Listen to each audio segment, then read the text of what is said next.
What if it comes from a place you were taught to ignore? From the Sahel, from a country most maps reduce to a footnote, Burkina Faso. For decades, it barely existed in global conversations. No seat at the table. No voice in the room. When it appeared, it was as a statistic, poverty rate, terror risk, aid recipient, never as an actor. That is why the shift feels violent, not loud, but disruptive. A small country steps out of its assigned role, and the system stutters. Here is the paradox you were never taught. Beneath Burkina Faso soil lies some of the richest gold deposits in Africa. Above ground, people live as if the land were empty. Gold under your feet, hunger in your streets. For years, this contradiction was treated as normal, explained away, normalized. Africa is poor. Those 70, you've heard it, you were taught it. But poverty does not come from a lack of wealth. It comes from how wealth moves. And in Burkina Faso, wealth moved one way, out. Decade after decade, resources left. People stayed. Children walked miles to schools without desks. Hospitals ran without equipment. Roads dissolved. Meanwhile, trucks rolled. Planes flew. Accounts filled elsewhere. This wasn't chaos. It was order. A quiet order that worked very well for those who designed it. So, why the shock now?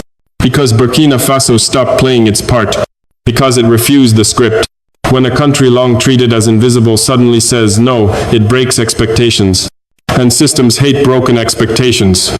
The shock is not military. It's psychological. The idea that a small African nation could disrupt alignment, could reject guidance, could act without permission. That idea terrifies planners more than tanks ever could. This moment did not appear from nowhere. It is the result of accumulated pressure. Humiliation. Contradiction. People notice patterns. They notice when promises never land. When elections change faces, but not outcomes. When gold leaves and nothing returns. Eventually, denial collapses. What you are seeing now is not rebellion for spectacle. It is backlash against erasure. Burkina Faso is no longer asking to be saved. It is asking to be heard. And that alone changes the equation. Because once a country questions the rules, others listen. Not because they agree, but because they recognize the feeling. That is why this matters beyond borders. This is not just about Burkina Faso. It's about the fragility of a system that depends on silence. The shock is simple. A place you were told doesn't matter has decided it does. And the world is forced to respond. Not with answers yet, but with attention. Which is always the first crack. Let's strip away the lie. They say Africa is poor. Burkina Faso proves how false that is. Under Burkina Faso soil sits some of the richest gold deposits in Africa. Not rumors, not potential, proven reserves. Yet walk the streets. Look at the faces. Poverty is not hidden. It is daily. This is not a lack of resources. It is a distribution crime. Take Pissi, a district in Ouagadougou. Close to gold routes. Close to extraction zones. Every morning, children walk kilometers to school. If there is a school, no desks, no books, sometimes no roof. They are told education is the key. But the door is broken. Gold moves faster than their future. That is the paradox they never explain. Now, go north. To Dori. Families live on less than $2 a day. Not statistics. Survival. At the same time, trucks leave the country every week. Loaded with gold bars. Shining. Insured. Tracked. Those trucks do not stop in Dori. They do not fund schools. They do not build hospitals. So ask the simple question. If the country is rich, why are the people poor? Someone is getting rich. It just isn't them. For decades, wealth exited Burkina Faso quietly, legally, contractually. Gold left, uranium left, cobalt elsewhere, cacao across borders. What stayed behind? Waiting, need, excuses. People were told to be patient. That development would come later. Later never arrived. Instead, poverty hardened. Generation after generation. This is where shame begins. Because the world sees gold production numbers, and still calls the country poor, as if poverty fell from the sky, as if it were natural. It isn't. Poverty here is engineered. Once you see that, shame turns into anger. not blind anger, focused anger, anger that asks names, contracts, roots, who signed what, who owns what, who benefits. Because gold does not disappear, it changes hands, and the hands are not empty. This realization spread quietly at first, then faster. People compared numbers to lives, exports to schools, profits to clinics. Nothing matched. That is when the climate changed, not overnight, but irreversibly. Burkina Faso stopped asking for aid. They started asking for their share, for their voice, for sovereignty. This was not new in Africa. Algeria knew it in 1962, Ghana under Nkrumah, Tunisia when patience snapped.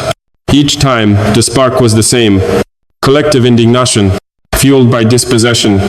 Burkina Faso reached that point, and when a society crosses it, labels stop working.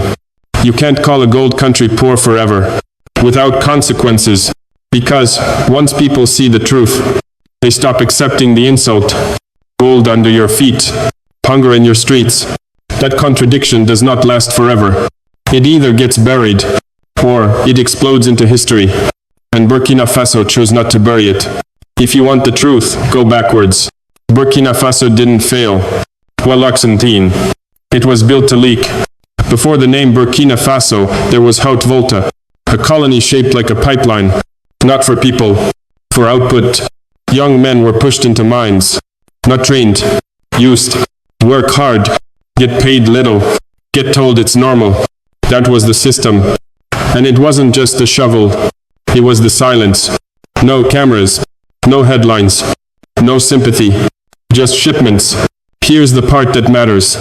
Detento by Central, not magic. A marker. Records from that era describe a pattern. Local production moves outward. Marseille, Paris, London. And what stays behind? No wells, no clinics, no paved roads. So when someone says, that's the past, ask them this. If it was the past, why does the map still look the same? Because the machine didn't stop. Independence came. Flags changed. Speeches changed. But the contract logic stayed. Extraction. Elite gatekeepers. Foreign signatures. Local poverty. That's the old machine. And it learned a new language. It stopped using chains. It used paperwork. It stopped using whips. It used partnership. We. Saint-Severin. It stopped saying colony. Unquote. It said investment climate. Discoventine. Same result. Gold leaves. A small circle gets paid. A nation gets told to be grateful. Then came the next layer, internal complicity. Sometimes elites were forced. Sometimes they volunteered. Either way, corruption spread like rust. Every new leader promised renewal. A new start. A clean break. Then came the usual enemies. Greed. Fear. The comfort of being approved by outsiders. And the people kept waiting. Let's name a symbol inside that era. Blaise Compaoré. Decades in power. Scandals. Mineral deals built to protect profit flows, not public life. The state's share stays thin. The public services stay weaker. So, when you see ruined schools and broken clinics, don't call it mismanagement. War said, call it what it is. A design outcome. The machine produces two things at the same time. Wealth for export, poverty for the locals, and it protects itself with silence. International media rarely cared. Not because they didn't know, because it wasn't useful. Burkina Faso mattered only when it could threaten someone else. Migration, regional stability, terrorism spillover. If it didn't touch Europe or North America, it stayed invisible. That invisibility is not neutral. It's a shield for extraction. And inside Burkina Faso, the effect is brutal. People feel abandoned twice. First, by their own leadership. Then by the outside world that lectures them about development. In court. So here's the pivot. When you understand the old machine, you stop asking, why are we poor? Unquote. You ask, who wrote the rules? Who enforces the contracts? Who collects the rent? And if you're honest, you land on the hardest question. Was the harm worse from outsiders? Or from insiders who opened the door? Hold that thought. Because once you see the machine, you start looking for the moment someone tries to jam it. And that is where the story turns. Icha. Cut corruption were a suite, the Traoré era, to 520 words. So here's what the old machine did after independence. Staged. It upgraded. Stopped looking like a foreign boot. It started looking like a local handshake. This is where many people get confused. They blame the West and stop there. But Burkina Faso's bleeding didn't happen only from outside. It also happened from inside. In a suite. With a pen. Behind closed doors. Think about Blaise Compaoré. He held power for more than 27 years. That's not a short chapter. That's an entire generation growing up under one system. And that system had a simple logic. Keep the country stable enough for business. Keep the people tired enough not to resist. Keep the contracts quiet. Those mining deals. The French word for them is liens. Lions share contracts. One side eats. The other side watches. Here's how you measure that era. Not by speeches. Not by growth. The Nestari. By what the gold did. Gold moved. Money moved. Power stayed. And the state's cut stayed thin. If you're sitting on some of the richest gold ground in the region, you shouldn't have schools with no benches. But that's exactly what you see. PC, Ouagadougou. Kids walking kilometers to a school that can't even promise a roof. No books. No desks. Sometimes no walls that hold. Now tell me the truth. If the gold is real, why is the school empty? Dori, in the north. Families living on less than $2 a day, while trucks carry shiny bars out of the country. That's not bad luck. Prastua. That is a distribution system. A system where wealth exits fast and returns slow, if it returns at all. And it didn't happen by accident. It happened because elites learned the rules. Sign the right contracts. Protect the right networks. Share enough to keep the engine quiet. Then the public gets the leftovers. Crumbling roads. Hospitals with nothing. A daily life that feels like it's always, almost improving. That's why anger builds. Because people aren't stupid. They can see the contradiction with their own eyes. Gold, under your feet. Hunger in your streets. And when you ask where the money went, you hit the wall. Corruption doesn't always steal with a gun. Sometimes it steals with a legal stamp. And that's why this matters for you, especially if you live in the diaspora. Because you've been fed a lazy story. Africa is poor because Africans can't govern. Thumpy. That story is incomplete. The real story is uglier. External pressure wrote the template. Internal betrayal kept it running. So let me ask you straight. Who harmed Africa more, outsiders with power, or insiders who sold access? Write your answer in the comments. Don't dodge it. And if this is the kind of truth you don't hear on mainstream panels, hit like. Subscribe. Because the next chapter is where the mask comes off completely. Because once corruption wears a suit, it needs protection. And protection comes from somewhere. Money systems. Debt systems. Media systems. The real question isn't who's corrupt. Cross-C. The question is, who controls the game board that corruption plays on? This is where everything breaks. Not slowly. Not symbolically. Violently. The Sahel did not drift into chaos. It was torn open. Villages didn't face instability. It wasn't.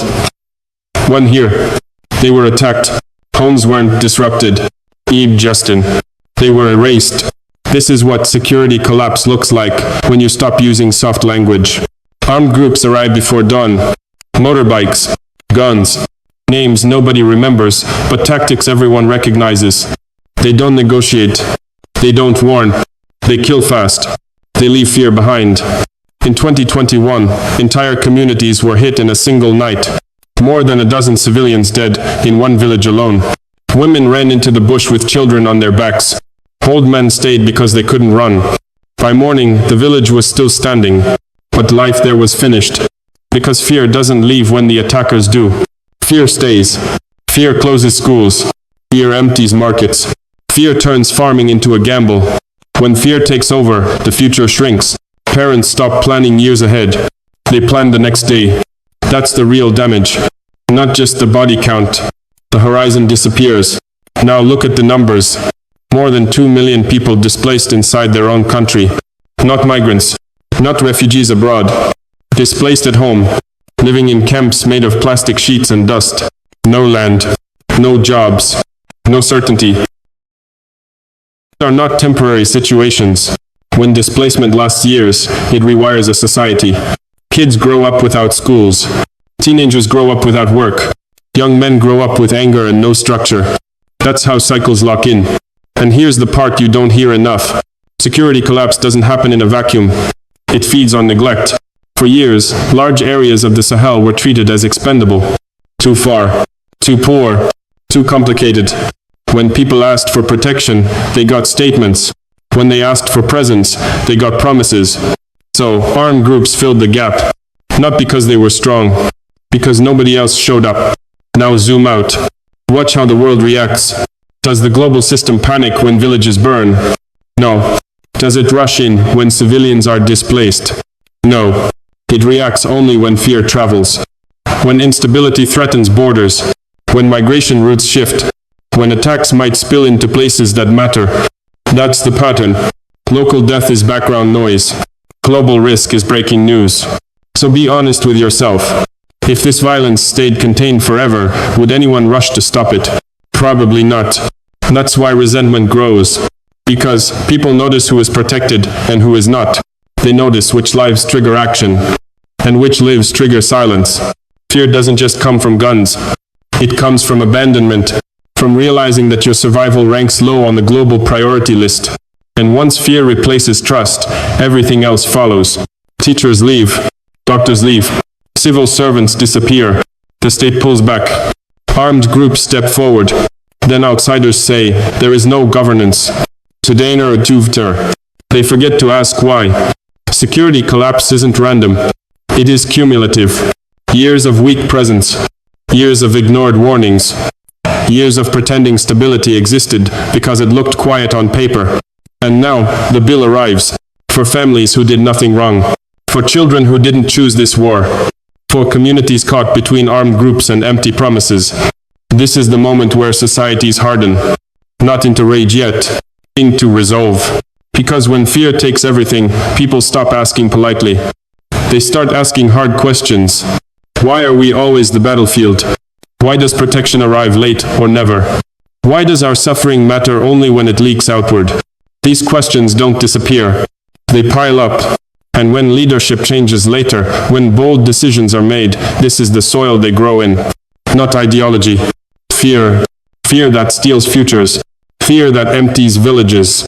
Fear that forces a choice between running forever or standing your ground. This chapter is not about heroism. It's about pressure. About what happens to a country when security collapses long enough that people decide, living like this is already a risk. And if survival is uncertain either way, then obedience loses its power. Because fear can paralyze. But prolonged fear does something else. It teaches people they have nothing left to lose. And that is when the old order starts to crack. He didn't arrive with consensus. He arrived with a rupture. Ibrahim Traoré didn't ask for validation. He didn't tour foreign capitals. He didn't soften the message. He cut. First move, friends out. Not renegotiation. Not gradual drawdown. Exit.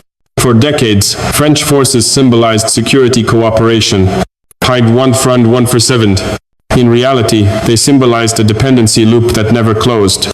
Presence without results. Bases without peace. By ordering their departure, Traoré broke more than a military arrangement. He cut a chain. That chain was psychological. The idea that security had to be rented. That sovereignty required approval. That Africa must wait its turn. The reaction was instant. In Paris, shock. In policy circles, panic. Words like reckless and dangerous filled the air. But on the streets of Ouagadougou, something else happened. Relief. Not celebration of chaos. Release of pressure. Markets buzzed. Flags appeared. People talked louder. In the diaspora, from Abidjan to Paris, screens lit up. Messages flew. Debates ignited. For the first time in years, Burkina Faso wasn't reacting. It was acting. Then came the pivot. East. Russia entered the picture. Weapons. Advisors. Training. No lectures. No public scolding. For Traoré, the logic was simple. Don't fight insurgency with press releases. You fight it with tools. The army began to change. New equipment. New tactics. More aggressive posture. Confidence returned in uniformed ranks that had known only retreat. Some areas reopened, roads reconnected, markets breathed again. But this was not a victory parade. It was a gamble, because cutting one dependency doesn't erase gravity. It shifts it. France out did not mean freedom in. It meant space, and space attracts power. Russia doesn't arrive empty-handed, but it never arrives for free. Traoré knows this. So does the population. That's why the mood shifted from relief to tension. Hope rose. Risk followed. People asked harder questions. Will this bring real security? Or just new uniforms at checkpoints? Are we breaking a system? Or swapping managers? Traoré didn't calm those fears. He amplified them. By speaking bluntly, by refusing to apologize. That refusal mattered, because it told the population something dangerous and empowering. We will own the consequences. That's the real break. Not France leaving, not Russia entering, but the decision to stop outsourcing responsibility. And once that line is crossed, there is no safe retreat. Only forward through pressure, backlash, and uncertainty. This chapter ends with momentum. But momentum is unstable, which leads to the price. The backlash didn't wait. It never does. Aid slowed. Budgets tightened. Doors closed quietly. No dramatic announcements. Just pressure. Financial, diplomatic, administrative. Sanctions don't always come with headlines. Sometimes they come as silence. Projects paused. Credits delayed. Invitations withdrawn. The message was clear. Step out of line. Pay the cost. At the same time, violence adapted. Armed groups didn't retreat. They adjusted. Faster attacks. New routes. Sharper tests. To prove a point, sovereignty doesn't stop bullets. Now, history steps in as a warning. Gamal Abdel Nasser broke from the West. Built independence with Eastern support. One pride. Inherited new constraints. Different master. Same leverage. Venezuela diversified partnerships. Defied old powers. Ended trapped between sanctions and dependence. The lesson is cold.